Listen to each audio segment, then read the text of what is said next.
El Paso, a border city where cultures blend, where families cross paths between the US and Mexico every single day. A place known for its warmth, its food, its sense of community. On August 3, 2019, this peaceful city would be scarred forever.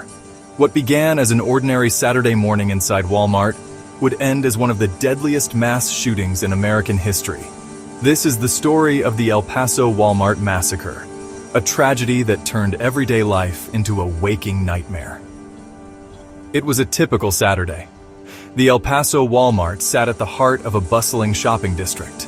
Families stocked up on school supplies, children begged for toys, elderly couples browsed groceries at a leisurely pace. The store was alive with chatter, laughter, the sound of beeping registers. Ordinary, familiar, safe. No one suspected that just outside, a killer was preparing to shatter that illusion. At 10:39 a.m., a young man stepped from his car. He was dressed for war, ear protection, tactical clothing, and a semi-automatic rifle in his hands. He moved with unsettling calm. There was no rush, no hesitation, only purpose. And then, he pulled the trigger. The first victims never saw it coming. Shoppers at the entrance fell before they could run. The sound was deafening, a sharp crack that reverberated through every aisle. At first, some thought it was fireworks, but confusion gave way to terror as people realized this was gunfire, and it was coming closer. Parents clutched their children, strangers pushed each other towards safety. The ordinary sounds of shopping, laughter, chatter, the roll of carts, were drowned by chaos and screams. In the cereal aisle, a mother dropped to her knees, dragging her toddler beneath the shelves. She covered his mouth with her hand, praying his small cries wouldn't give them away. Nearby, an elderly couple tried to flee. The husband stumbled, collapsing. His wife tugged at his arm, begging him to move as bullets cracked through the air. One man, trapped under his fallen shopping cart, pressed his face to the cold tile floor. He later recalled the smell of spilled milk mixing with gunpowder. A smell he said he would never forget.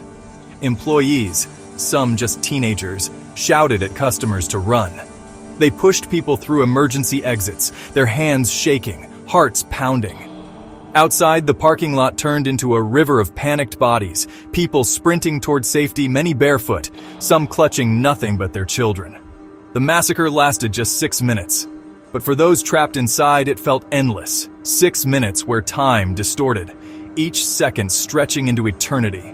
6 minutes where dozens of lives were ended and countless others were forever changed. When the gunman was finally taken into custody, silence fell over the store. A silence so heavy, it was worse than the chaos. Bodies lay motionless across aisles once filled with school supplies and groceries. Blood stained the polished tiles. Some survivors walked out in shock, unable to process what they had just lived through. Others wept in the parking lot, screaming for loved ones who never came out.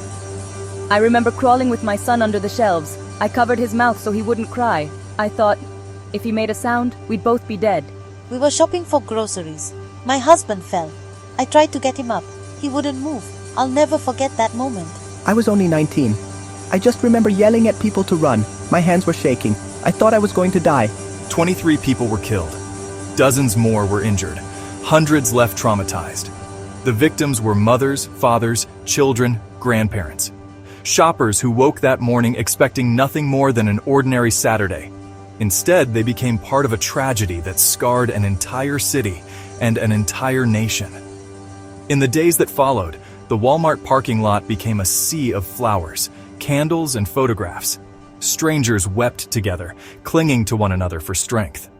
El Paso grieved not only for the lives lost, but for the shattering of their sense of safety. The bright lights of Walmart, once symbols of everyday normalcy, had become a haunting reminder of how quickly ordinary can turn into horror. The El Paso Walmart massacre remains one of the deadliest mass shootings in American history. It is a story of loss, of terror, but also of survival. And it reminds us of a chilling truth. Sometimes horror doesn't lurk in abandoned houses or dark forests. Sometimes it walks into the places we feel safest. A store, a Saturday morning, a Walmart, forever changed.